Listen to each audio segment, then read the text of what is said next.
Hey guys, and welcome back to another video. As you guys can see, we'll talk really briefly about the new Barbarian skin, which will come out in the October Gold Pass. And well, except that, we have no update information so far, which means we won't have the update in the early stages of October, which sucks. But the skin, I have to admit it, looks really cool. But at the same time, my wish skin pretty much is not there yet. I hope that it will come at some point, and it's going to be the witch queen skin. I think it would look so cool if like you have, I don't know, a witch would look like your queen, or like, I don't know. I think this would be my dream skin, I guess. But what would be your favorite skin? Do you have any of those? And as well, what do you think will be the next skin? I predict pretty much, I think in November we will have another queen skin. And I think in December we will have something Christmas themed, which could be, I don't know, like Santa Warden, maybe. I don't know, I think it would look kind of cool. And I think Santa Warden makes more sense than the Santa King. I think, like, I don't know, the beard, maybe you can make the warden with bigger tummy. I don't know, but yeah, that would be that would be fun for sure. And yeah, after this, we take a look at the latest war we had in the Champions War League in the Elite Division. We had a war against Blaze JP. It was a crazy one, and I think it was on both sides not the best performance. We tripled 16 out of 25 bases. Blaze JP tripled 11 out of 25 bases. And yeah, it was a really nice war. Was based on defense, I think, on this one, even though it sounds crazy because we tripled quite an amount of bases and they did the same. So talking about a defensive win is kind of strange to me. But yeah, it worked really well. We have a couple of attacks I want to show you guys. The first off is going to be a Queen Charge Hog Rider attack. And this was a really nice one because he's not using the classic ram. He's going to use the slammer with the Hog Riders, which I think is not the strongest option, but on some bases it's working. If you can get rid of the enemy king and enemy queen, it's most of the time a better choice than the LaLo, even though the slammer works better in combination with the LaLo. On this one, he's going to place a coconut loon. At the same time, he's sending in a couple of wall breakers to open up the first layer to have access to the next compartment over here. Then what he will do in a second as well, as soon as the town hall is going down, he will start off dropping another set of wall breakers to get even more access to the next phase of the base, pretty much, or like next area of the base. He's using the rage for his wall breakers as well, which means it's an easy wall breaker for him. Getting rid of the next couple of point defenses. A little bit unlucky here with his queen resetting. And now a really big point, or like a trick kinda, to get rid of the enemy clan castle hounds. I see so many people dropping the poison as the hound is popping. That is like, I think if you do this, it's really bad. I have to admit it. This is way too late, and you should always drop the poison when your queen is locked onto the hound, and especially when you have a rage on.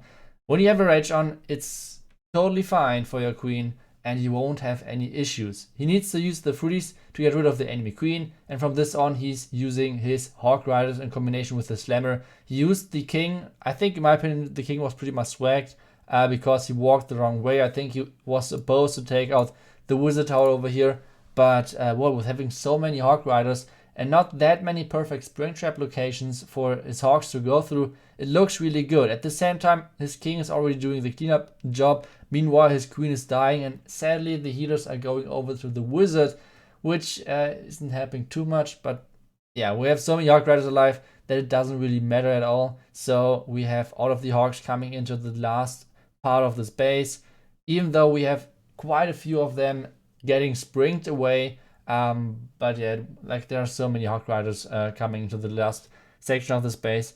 And once again, bring your miner to Hog Rider attacks. It's so much, like this one miner has most of the time so much value because he can get rid of those really annoying core buildings which aren't defenses. For example, the CC, you will see more and more storages inside of the base to defend dragons, etc. So it is really important to bring this one miner, and it has more value than, for example, bringing a minion or whatever. So yeah, that was a really nice attack of Burak, and we have the next one, which is going to be on number 18. There we go, from Lucas again.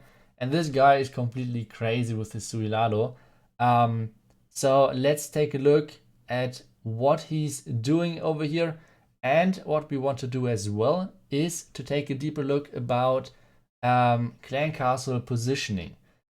We have right now a meta where it's by far the best to bring in Hound in the CC. You can combine this with, I don't know, Baby Dragon. You can combine it with archers. There are a couple of options you can combine the Lava Hound with. But the best one is to bring the Lava Hound, because the Lava Hound stalls out the enemy queen so long that you have really high chance of having a time fail, because that's how it is on Tower 12. The time is an issue. You have such a large base to get rid of in those 3 minutes, especially when you're doing a queen charge.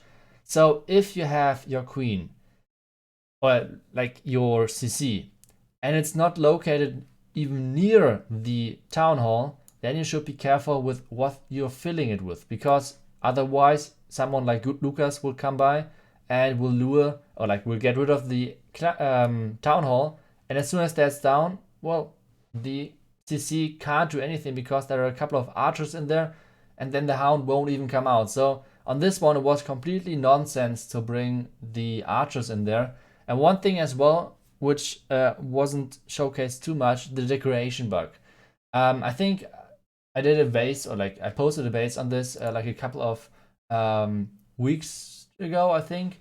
And after this, I think it got a really huge topic in a lot of Reddit posts, I think even on the Supercell forum.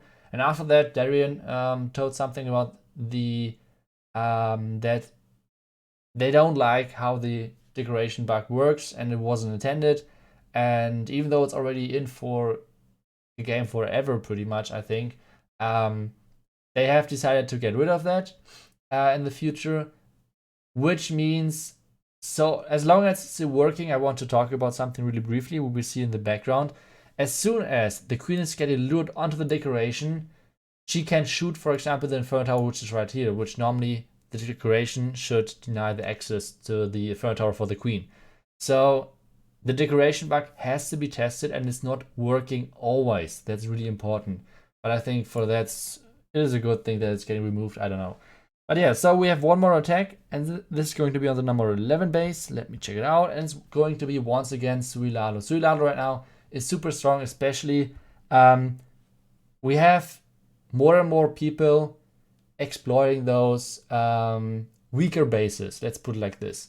So first off, we had those king and town hall bases, which were kind of separated, and then we had a CC, which would be kind of like over here, which means you could do a town hall dive with the heroes, get rid of the town hall, get rid of the king, and then it's an easy bass Hog Rider attack.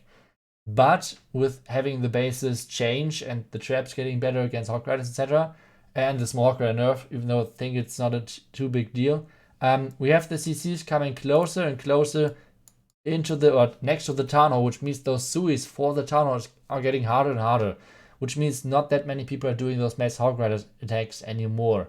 But this means you can't expose your own queen, because if we click the queen ability, you can break in over here, you can break in over here, and you have access pretty much every single time to the queen to take her out, which is a huge thing as well. Like, you don't want to give away your queen. And this is what your Karma is doing on this base.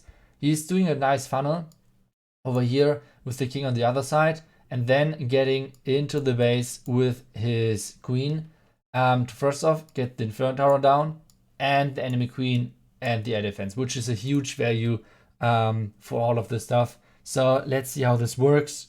Warbreaker set.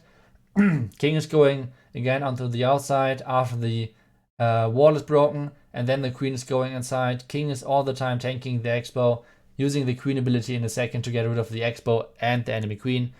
And at this point, when you're able to like play a good LaLo, this is a really nice triple. So let's see how he does it, because like I said, you still have to do the LaLo attack. So what he does is, and I don't know whether that's good or bad, The first sound is popping into like in a second pretty much, and the first haze is really deep, which means it takes really long for the loons actually to come in, and this is why he's losing a lot of loons over here. So the beginning isn't too well for your karma, but the value of the slammer on the other side is really nice, and meanwhile he has the big group in the middle. It looked kind of like he has like 5-6 loons, but I think it's at least 10, which means he should one-shot pretty much any building, especially with the rage. Now the really nice warden ability, covering all of the loons, flying through the Giga Bomb, and this means there are not that many defenses left anymore, even though there are no spells, but in combination with the warden aura,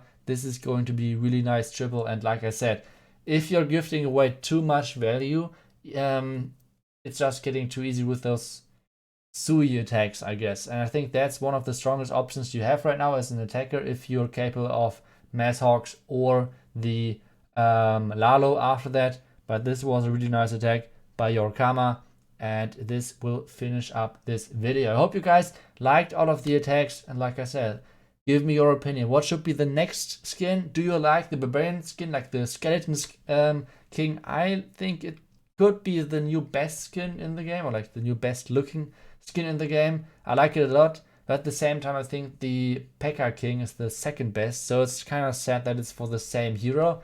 I would like to see a new Warden skin, obviously, but I think the reason why there's no new Warden skin this time is because you need at least a Town 11 for that. And, well, most of the players are Town 9 or Town 10, I guess. So Town 11, or like bringing a hero skin for Town 11 which isn't too popular, is kind of tricky for Supercell, I guess. So yeah, that's basically it. Like I said, I hope you guys enjoyed today's video, and I will see you guys in the next one.